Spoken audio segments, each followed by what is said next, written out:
Good morning, ladies and ladies. Yeah, Good morning, gentlemen.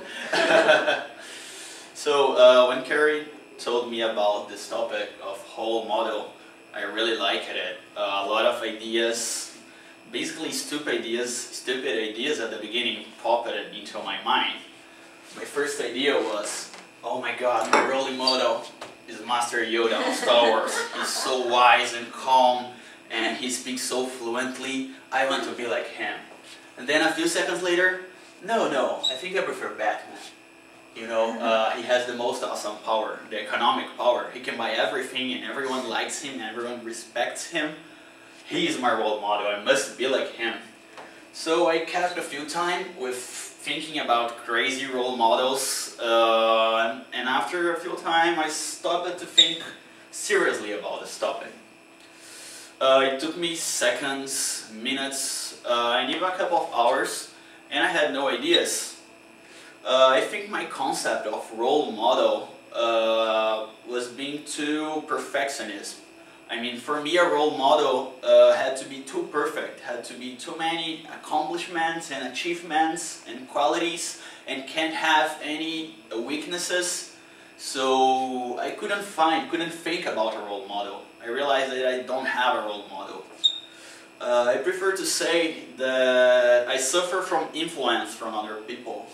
People I know usually have some good qualities, and I try to inspire myself on them. It's not exactly our role model, but I think it's quite the same. So I inspire myself in a lot of people. So since that's too many, I chose three. One that was really important for me, one that is kind of funny, but is one of my inspirations, and the other you may think it's a bit weird, but it's another of my inspirations. Well, the first one is this guy here. You probably don't know him. His name is David. He used to be my music teacher. He taught me how to play the piano and how to play the guitar. But not only this. He also taught me how to focus myself, how to concentrate, and the most important thing, he taught me how to have discipline, how to be disciplined. My father always told me that every guy should either play a musical instrument or do a martial art, because are the two ways to have discipline. And I think that's totally true. With music, I got totally disciplined. Before studying music, I used to be a pastor, you know, a brat. I was a spoiled child, and after music, after this awesome teacher, I became more calm, more disciplined, more focused. You know, I can study listening to music and talking to other people and everything else. I can focus myself very easily. But okay, we're talking about David, not me. So David was also a great guy, not only a teacher. We became great friends because of this passion for music we had. And he also did some charity events. He played for people, and people give him food that he donated to other people who need it. So he was awesome. He's totally a person who I inspire myself to live. My second influence is my dog. She's called Nina. You may think that's kind of weird to have a dog as an influence for you, but what I find out since I got her is that dogs, they don't have any kind of prejudices. They just love you. You don't need to do anything for them. They just love you no matter if you are rich or poor or black or white. You know, they just do everything for you, and they don't care about the consequences. They don't care about what other dogs or people will think about it.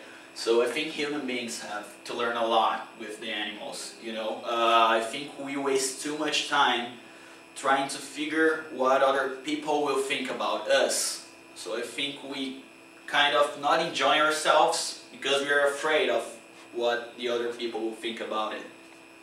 And also sometimes we have some kind of prejudice that we must, you know, get over it. Here's another picture of her and me. She's so cute. I miss her a lot. By the way, my mom gets angry with me every time because every day that I talk to her, I tell her, "Oh, Mom, I miss Nina so much," and she become jealous, like, you miss Nina but you don't miss me, what's your problem? My last influence is this guy here. I'm not sure if you know him, he's quite famous. He is Christopher Nolan. He's a director of movies, and he's a very clever and intelligent guy. I admire him because he has done great movies, and usually his movies have some dialogues that are very remarkable. Some of his movies are Inception. It's about dreams. It's a very polemic movie. It's very good. I think it's the best movie I've ever seen. All the Batman series is made by him as well, which I think is awesome. The dialogues between the characters are awesome. So I totally inspire, not on him, but on his ideas. I think that's... every time I get sad or I'm thinking about my life, I usually remember one of his movies and get better just by looking at it.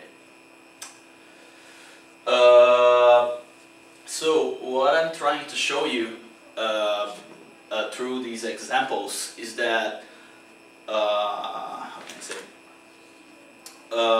no matter how weird or funny or important are your influences, but the point is that we are product of the influences that are around us. I mean, the way of thinking, the way of dealing with things is just because of the people I am surrounded by. The people that are near me determines how I'm gonna act, how I'm gonna be, how I'm gonna think. I think that's influence stuff is very important for me. So to all of you, keep in mind that you are all very important to me, and even though you are not one of my crazy role models, you are still very important to me. Thank you. Yay!